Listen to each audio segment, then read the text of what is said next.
This is Dave with Taboo Customs. This video today, we're going to be doing a little bit of a walk around of this 97 Cherokee that's behind me.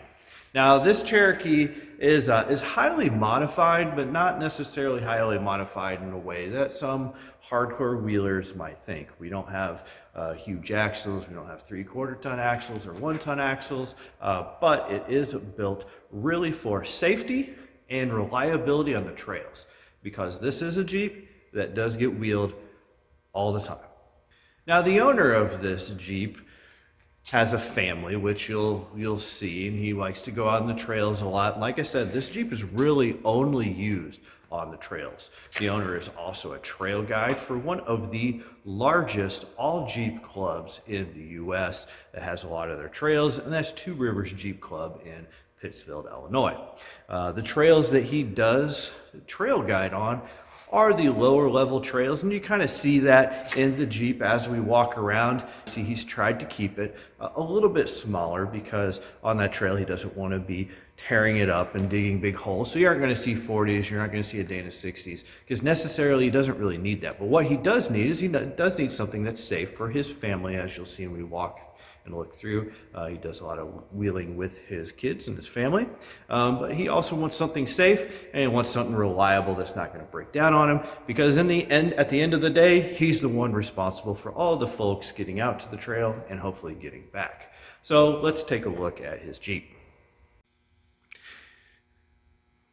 Now, this Jeep I am very familiar with because over the last 10 years, I've probably done most of the work, at least the armor work. I know I've done quite a bit of the modification work I've also done. So starting here in the engine bay, really not a huge amount of changes.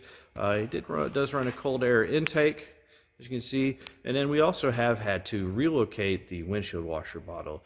If you've gone and tried to cut your fenders or add a plate, like you can see here, onto the fender, you'll realize real quickly that the windshield washer bottle is inside that fender, just above the tire.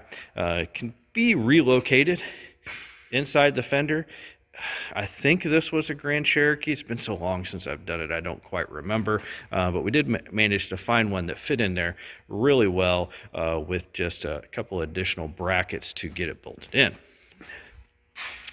Now, starting at the front here, we actually have a pretty stout bumper, and you'll see when we get underneath it that we've had to build this bumper pretty stout because it is a tuck under winch bumper where the winch is mounted underneath the radiator.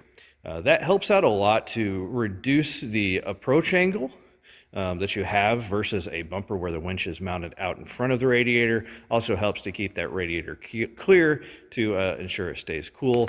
Has a few different things that maybe aren't necessarily so great.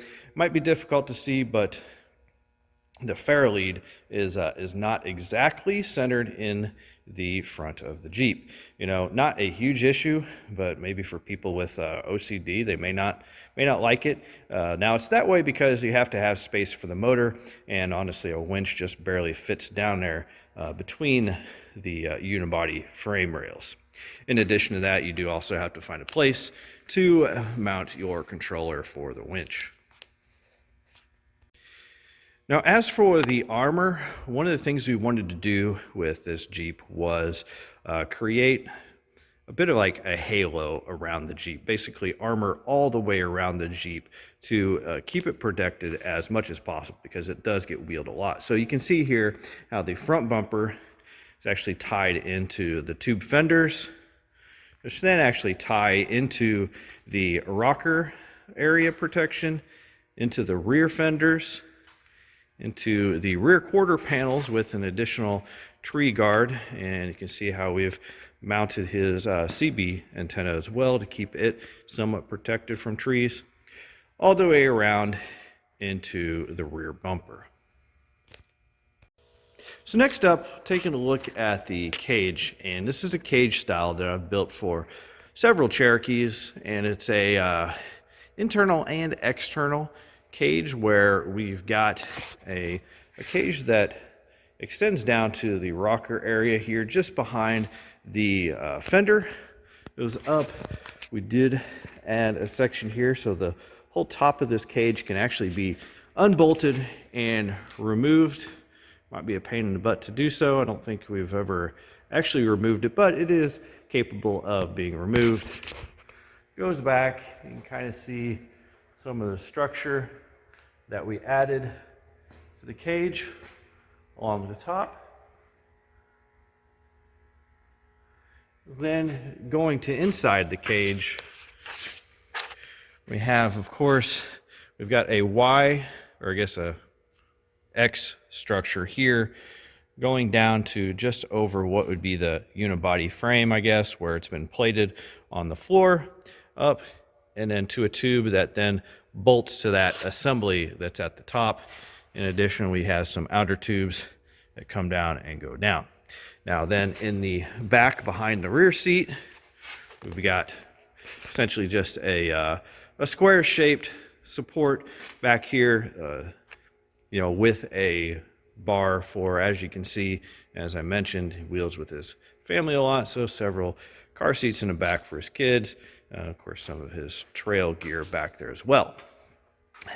While we're back here looking, you can see additional light boxes we have added here just in the last couple of weeks. These are metal light boxes with brake lights, turn signals, clearance lights, backup lights, everything to ensure that you meet your FMVSS 108 requirements.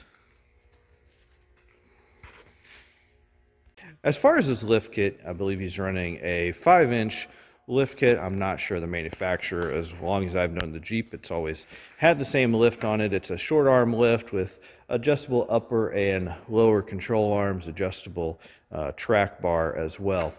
For his tire combo, he's running a 33-inch TSL SX2, and those are mounted on Raceline bead locks.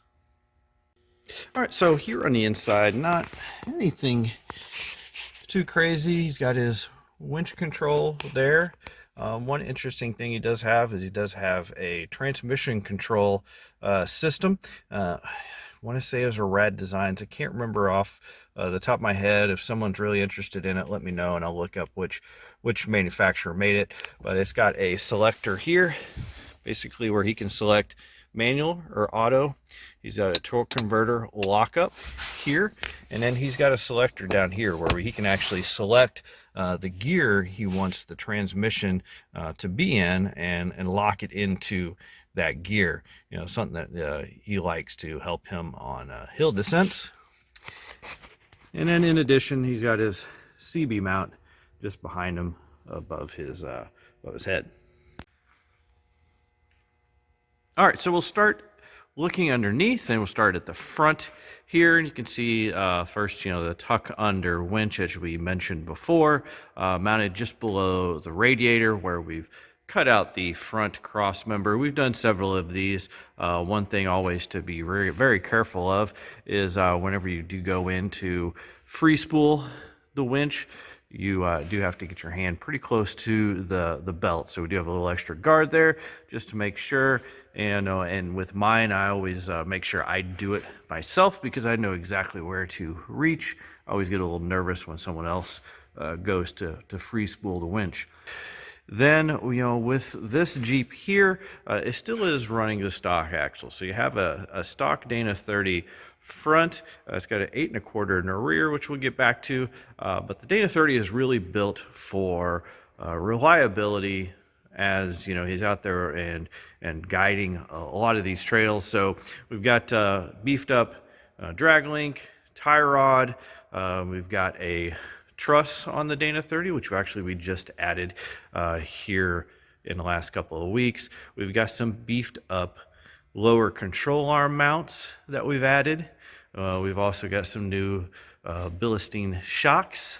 All right, moving on to the center section, we'll look at the outside first. From the front tire back, we actually have the unibody, which I guess you would consider the frame, plated on the side and on the bottom, going all the way back to the very rear spring shackle hanger back there. Then we have 2-inch square tube coming off of that out to our rocker area where we have another tube, and that's what actually ties in the front of our cage, which runs up underneath the fender on the inside.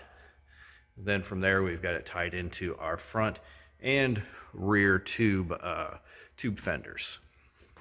Underneath, with the engine, we've got our 4.0 oil pan skid plate, which is available on our website. We've also got the AW4 skid plate, which this is one of the first AW4 skid plates we actually did. Our current skid plate looks quite a bit different than that, and those are available on the website as well. And then we've got a transfer case skid plate, which we don't yet have available on the website today, but we will have that out there hopefully soon. Upgraded drive shaft. I think it's an Adams drive shaft there, as I can see.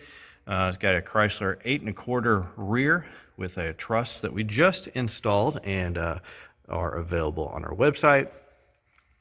Then we got Bilstein shocks, both front and rear, which we just installed. Now, one of these things, if you are working on rear shocks, you haven't done it on a Cherokee before, be prepared for those bolts up there to break or spin or not come out very easily. There are kits out there then to fix those once those do, but be aware of that.